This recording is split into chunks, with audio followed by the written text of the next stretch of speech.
Welcome to this explainer. Today, we are basically setting up a giant virtual intelligence analyst's corkboard. You know, the kind you see in movies with all the pictures and red string? We're going to use it to trace the deeply intertwined global web of Cold War radicalism.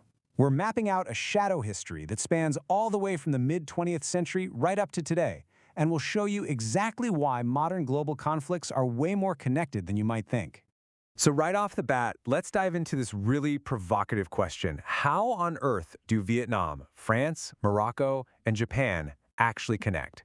It's super easy to look back at the Cold War and just see a bunch of isolated regional insurgencies. But as the intelligence files and historical records we're digging into today reveal, these seemingly disparate nations were actually intimately tied together. Because what we're really looking at here is a massive, highly functional underground network. This wasn't just a case of shared anti-imperialist sentiment. Oh no, these groups were actively sharing forged passports, safe houses, hard funding, and tactical ideologies in this incredibly high-stakes shadow game. Paris often acted as the central switchboard for a lot of this, but the reach of this network was truly, literally global. All right, Node 1. Ho Chi Minh and the Maghreb axis. Let's place our first pushpin right here. If we want to trace the blueprint for this cross-cultural network, we actually have to go all the way back to Ho Chi Minh co-founding the French Communist Party in 1920s Paris. And it's absolutely fascinating to trace how that groundwork played out later during the First Indochina War. Just look at the dynamic here. France heavily deployed North African colonial troops, specifically Moroccan and Algerian tirailleurs, to fight the Viet Minh. But the Viet Minh's intelligence apparatus, which was directed by General Vo Nguyen Giap, saw a huge opportunity for psychological warfare. They started pumping out highly effective propaganda in both French and Arabic, basically pointing out the glaring hypocrisy of colonized Africans dying in Asia just to maintain French colonial rule. And you know what? It worked. This brilliantly illustrates one of those fascinating historical anomalies. General Giap's propaganda absolutely hit the nail on the head, and hundreds of Moroccan soldiers literally switched sides. They defected from the French army to become what was known as the Moroccan Viet Minh, integrating directly into the communist ranks of North Vietnam. But the human element of this string is what's truly incredible. These defectors didn't just fight for the Viet Minh, they actually built lives there. They established the Moroccan village in Ba Vi, right near Hanoi. These men married Vietnamese women, raised families, and lived under full state protection before a lot of them were eventually repatriated back to Morocco in the 1970s. It's just a wild piece of history. Okay, let's drag our red string from Southeast Asia over to Node 2, the Paris Switchboard. So, the guy you really need to know about here is Henri Curiel. He was a highly charismatic Jewish-Egyptian communist living in exile in Paris.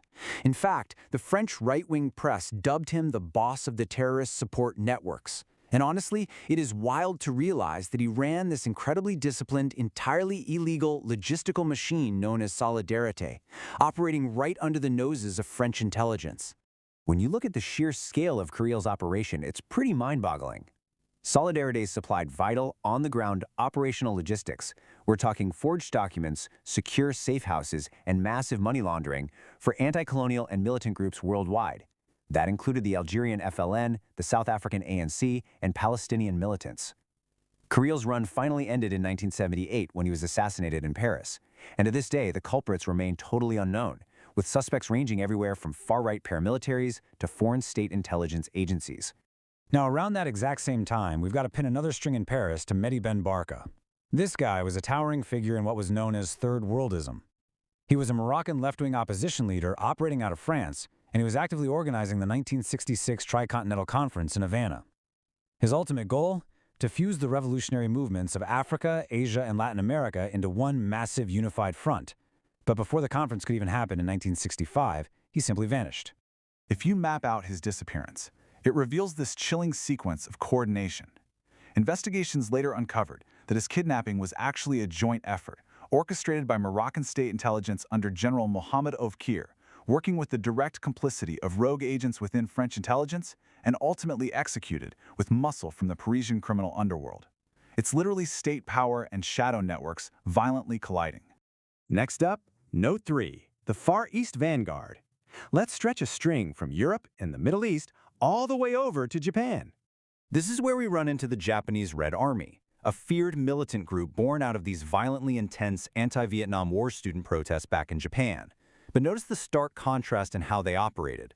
On a global scale, you have Fusiko Shigenobu leading the group as an internationalist vanguard, setting up a primary base in Lebanon and forging a tight alliance with Palestinian militants. But domestically, back in Japan, you see this terrifying parallel, the United Red Army, which descended into extreme, cult-like behavior. During the 1972 Asama Sanzo incident, it came to light that they had brutally tortured and purged 14 of their own members in remote mountain cabins, all for quote-unquote ideological impurity. So when we pull all these strings back together, you really see exactly how tight this global web was. In 1974, Shigenobu orchestrated the occupation of the French embassy in The Hague.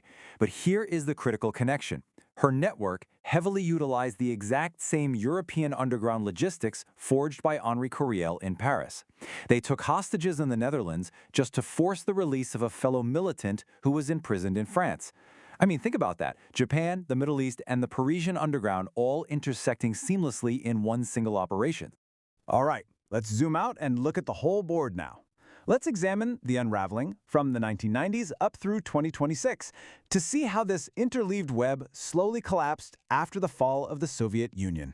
You can clearly see the twilight of the Japanese Red Army right here on this timeline.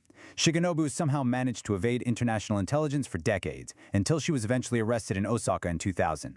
While sitting in prison, she officially disbanded the group in 2001.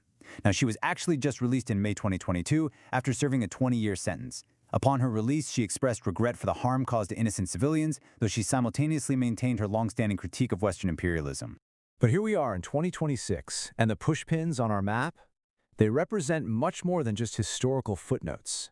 The files regarding Mehdi Ben Barka's disappearance remain highly classified by French intelligence, which still causes active diplomatic friction today. Henri Curiel's assassination remains completely unsolved.